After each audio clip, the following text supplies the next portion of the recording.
नमस्कार। मैं पुखराज सोमरा वरुण संस्कृत क्लासेज में आपका स्वागत करता हूँ। आज हम चित्र आधारित वर्णन पढ़ेंगे। जो संस्कृत में जो चित्र दिए हुए होते हैं और उन चित्र को आधार मानते हुए वर्णन करना होता है। तो आज हम चित्र आधारित वर्णन के बारे में पढ़ेंगे। तो शुरू करते हैं ये वीडियो। देखो, चित्र आधारित वर्णन क्या होता है। चित्र आधारित वर्णन में कोई भी सामान्य चित्र देकर उसका वर्णन करने को कहा जाता है। यानी चित्र आधारित वर्णन में कोई चित्र दिया होता है और उस चित्र को देखकर अपन को वर्णन करना होता है, और यह वर्णन मंजूषा में दिए शब्दों की सहायता से करना होता है। यानी एक मंजूष दिया होता है, एक बॉक्स दिया होता है, और उस बॉक्स के अंदर कुछ शब्द लिखे होते हैं, और उस शब्द को आधार मानते हुए अपन को वाक्य बनाने 5 या 7 वाक्य बनाने होते हैं। वो उस मंजूष में उस पदों को देकर बनाने होते हैं। तो चित्र आधारित वर्णन बनाते समय अपन को क्या क्या ध्यान रखना चाहिए, उनके बारे में थोड़ा पढ़ते हैं। तो ध्यान रखने योग्य बातें। अब ध्यान रखने योग्य बातें क्या है कि चित्र वर्णन में भाषा सरल सुबोध होनी चाहिए। यानी चित्र वर्णन करते समय भाषा सरल होनी चाहिए और सुबोध होनी चाहिए। सरल का मतलब है कि ज़्यादातर वाक्य है वो लट लकार यानी वर्तमान काल में ही होना चाहिए और थोड़ा सरल होना चाहिए। वाक्य में रोचकता होनी चाहिए, यानी वाक्य में थोड़ी रोचकता होनी चाहिए। वाक्य आपस में संबंध होने चाहिए, यानी वाक्य में आपस में संबंध होना चाहिए। यानी वो चित्र उसी चित्र से संबंधित ही वाक्य बनने चाहिए। वाक्य बहुत बड़े नहीं होने चाहिए और वाक्य भी बड़े नहीं होने चाहिए, यानी वाक्य थोड़ा छोटे होने चाहिए।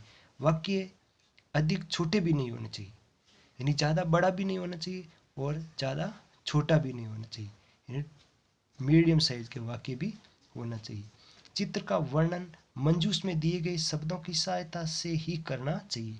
यानी जो मंजूष में शब्द दिए होते हैं उन शब्दों की सहायता से ही अपन को वाक्य का निर्माण करना होता है।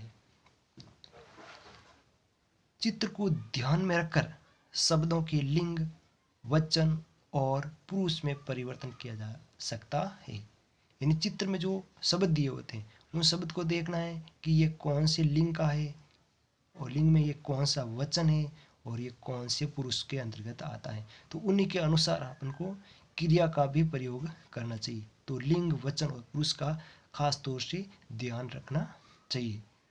अब है चित्र वर्णन का सरल तरीका। अब चित्र वर्णन का सरल तरीका क्या है। अब सरल तरीका क्या होता है। अब देखो, एक प्रारूप दिया गया है।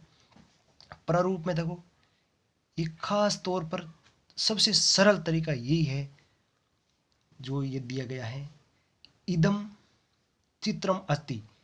अब ये चित्र किसका है। अब इदम, इदम का मतलब होता है ये। अब यदि कोई पुल्लिंग शब्द का है तो यहाँ पर आएगा इदम। यदि कोई यहाँ कोई नपुंसक लिंग का होगा तो आएगा इदम। और यदि पुल्लिंग शब्द का है चित्र तो यहाँ पर आएगा अयम। ठीक है। और यदि स्त्रीलिंग का शब्द होगा तो यहाँ पर होगा इयम। ये ध्यान रखने योग्य बातें। मतलब यहाँ कोई शब्द है, जैसे मान लो उद्यान का ले लिया, उद्यान का ले लिया तो ये आएगा इदम उद्यानस्य चित्रम अस्ति, यानी ये बगीचे का चित्र है। यदि यहाँ पर कोई विद्यालय है तो विद्यालय शब्द पुल्लिंग के अंतर्गत आता है तो यहाँ पर आएगा अयम। क्या आएगा, अयम विद्यालय है, अयम विद्यालय है चित्रम अस्ति, ये विद्यालय का चित्र है। अब देखो, ज़्यादा सरल तरीका बनाने के लिए क्या है कि अस्मिन चित्रे अस्मिन चित्रे अस्मिन चित्रे ये अपन को लिखना है, और पीछे अस्ति अस्ति। अब एक वचन में अस्ति, यानी उस चित्र में कोई एक है तो अस्ति आएगा, यदि कोई दो है तो इस्त आएगा, और कोई ज़्यादा है तो संति आएगा। जैसे मान लो कि भाई ये चित्र है उद्यान का है। किसका है, उद्यान का है, तो मैंने लिख दिया इदम उद्यानस्य, इदम उद्यानस्य चित्रम अस्ति, यानी ये उद्यान का, यानी ये बगीचे का चित्र है। ये किसका चित्र है? बगीचे का चित्र है। अस्मिन चित्रे, अब इस चित्र में क्या है?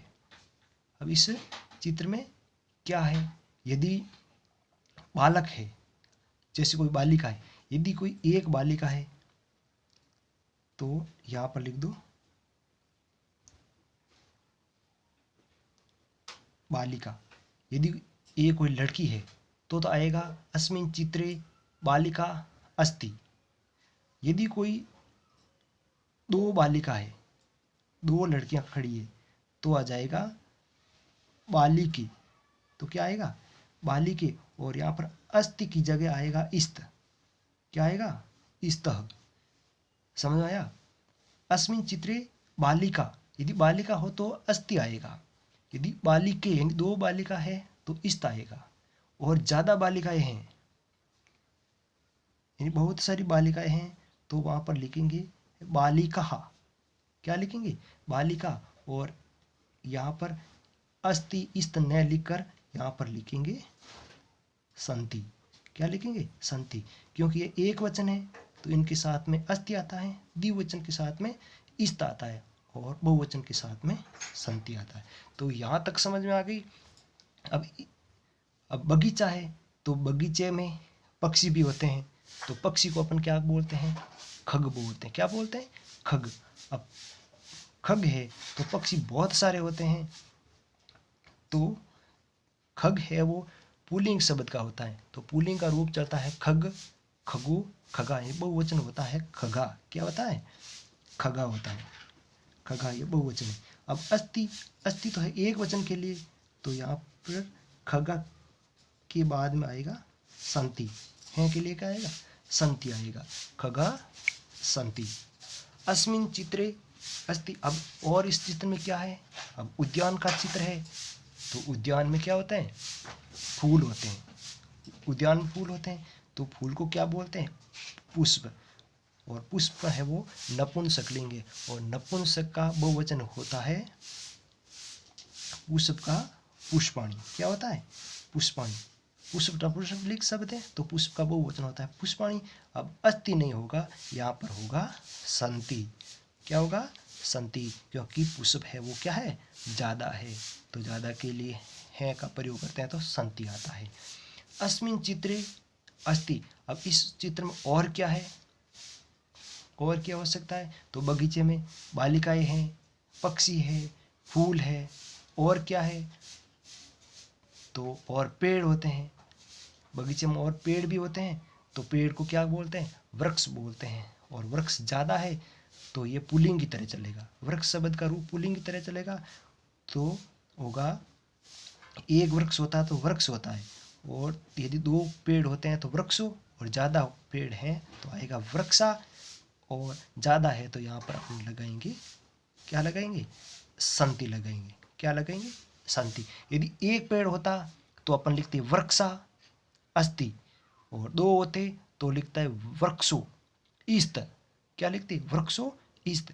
और ज़्यादा वृक्ष है तो लिखेंगे वृक्षा संति। ये ध्यान रखना होता। तो एक अब चित्र आधारित एक 5 वाक्यों का एक बनाते हैं, क्या चित्र वर्णन करते हैं। अब देखो पहला क्वेश्चन क्या है कि निम्नांकित चित्रम दृष्ट्वा प्रदत्त संकेत पदे पंचवाक्यानि लिखत। यानी निम्नांकित चित्र को देखकर प्रदत्त यानी दिए गए संकेत यानी संकेत, पद यानी पद द्वारा पंचवाक्यानि यानी 5 वाक्य लिखत यानी लिखो। अब जो संकेत दिए गए हैं, जो इस बॉक्स में दिए गए हैं, इनकी सहायता से आपको 5 वाक्य लिखना है, और इसके चित्र भी इसमें साथ में दिया हुआ है। इन चित्र और इन मंजूस में जो शब्द आए उन शब्दों को देखकर आप 5 वाक्य लिखना है। अब देखो राजमार्ग क्या है? राजमार्ग। तो राजमार्ग है तो चित्र किसका है? कि राजमार्ग है। तो इदम राजमार्ग से चित्रम अस्ति। ये राजमार्ग यानी सड़क का चित्र है। ये किसका चित्र है? सड़क का चित्र है। अब देखो राजमार्ग से चित्रम, अब बॉक्स में आया राजमार्ग चित्र, तो इदम राजमार्ग से चित्रम अस्ति, एक पहला पॉइंट ये हो गया। अब देखो वाहनानी, वाहनानी का मतलब होते हैं क्या, वाहन। तो वाहन कहाँ पर होते हैं कि राजमार्ग की अनेकानी वाहनानी चलंती।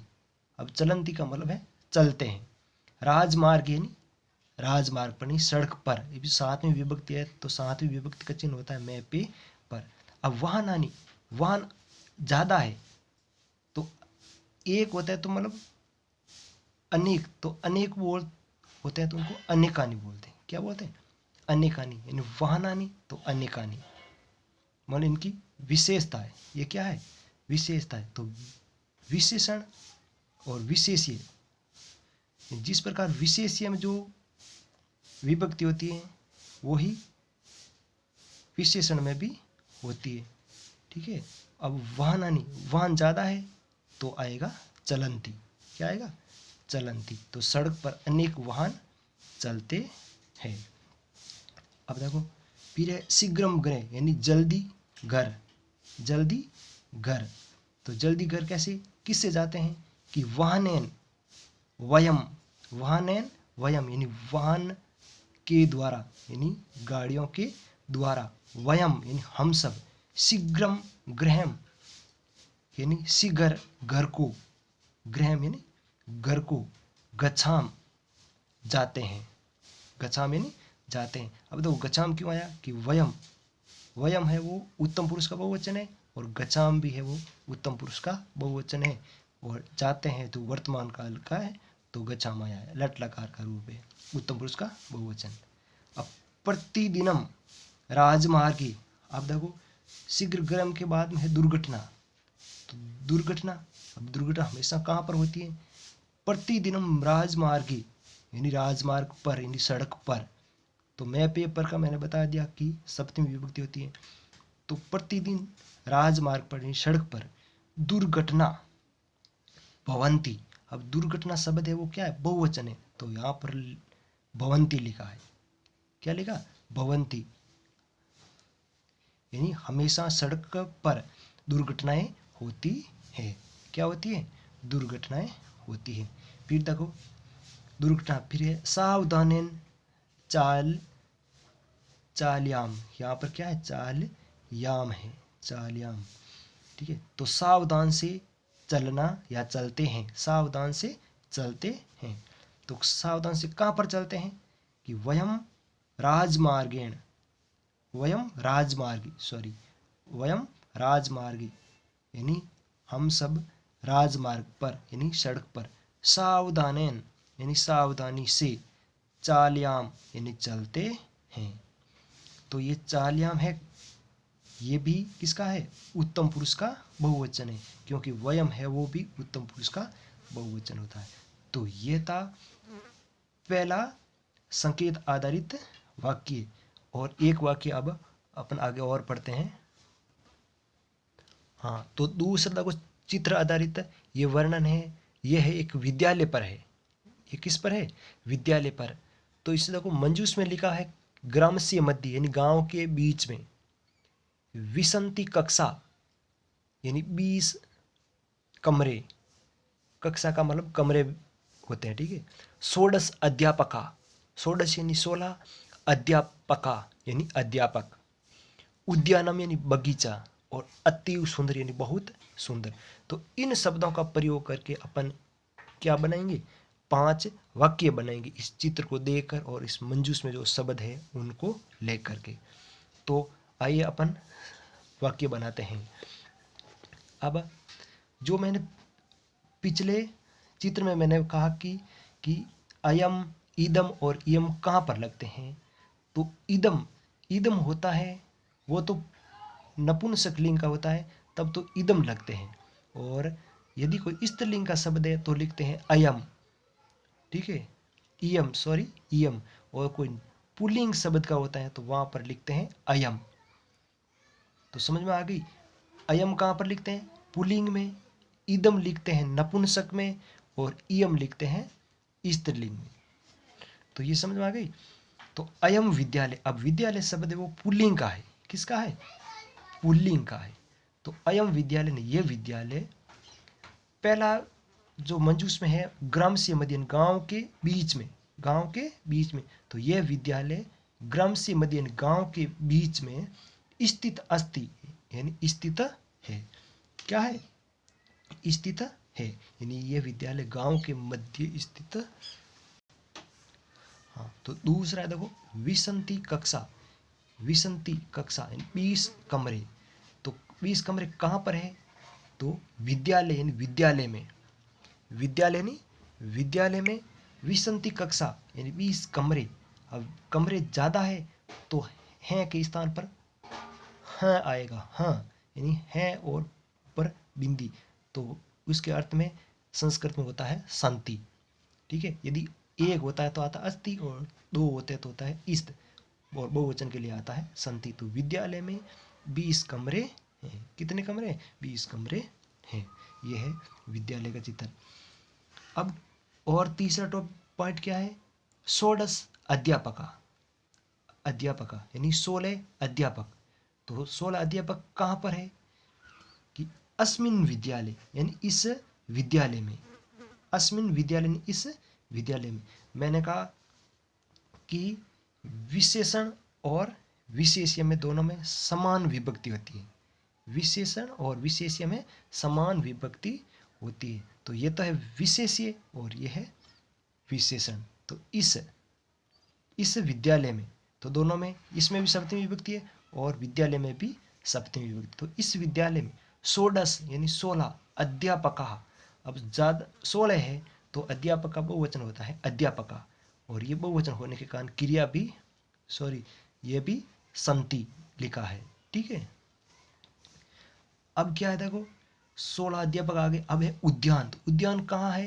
कि विद्यालय में भी उद्यान है।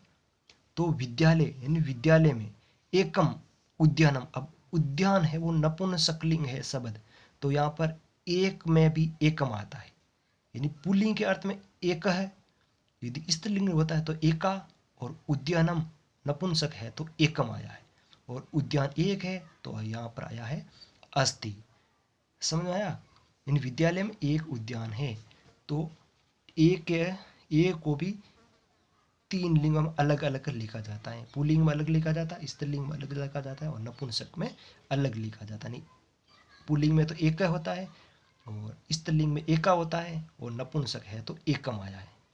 समझ में आ गया? पांचवा क्या है? कि अतिव सुंदर। अब अतिव सुंदर क्या है? भाई विद्यालय है वही ज़्यादा सुंदर है, तो विद्यालय के बारे में कह रहे हैं तो विद्यालय ही सुंदर है। तो मम विद्यालय, मम यानी मेरा, मेरा। अब मम है वो अस्मद शब्द की छठी विभक्ति है। कौन सी है? छठी विभक्ति। तो मेरा विद्यालय यानी मेरा विद्यालय, अतिव यानी बहुत, सुंदर यानी सुंदर, अस्ति यानी है, मेरा विद्यालय बहुत सुंदर है। तो यह था चित्र आधारित वर्णन। तो जो मेरे बताए हुए, यदि इस प्रकार आप चित्र वर्णन करोगे तो बहुत आसानी रहेगी, और ज़्यादा हार्ड भी नहीं है, बहुत सरल तरीके से बताया है। यदि आपको मेरा वीडियो पसंद आया है तो लाइक सब्सक्राइब करना न भूलें।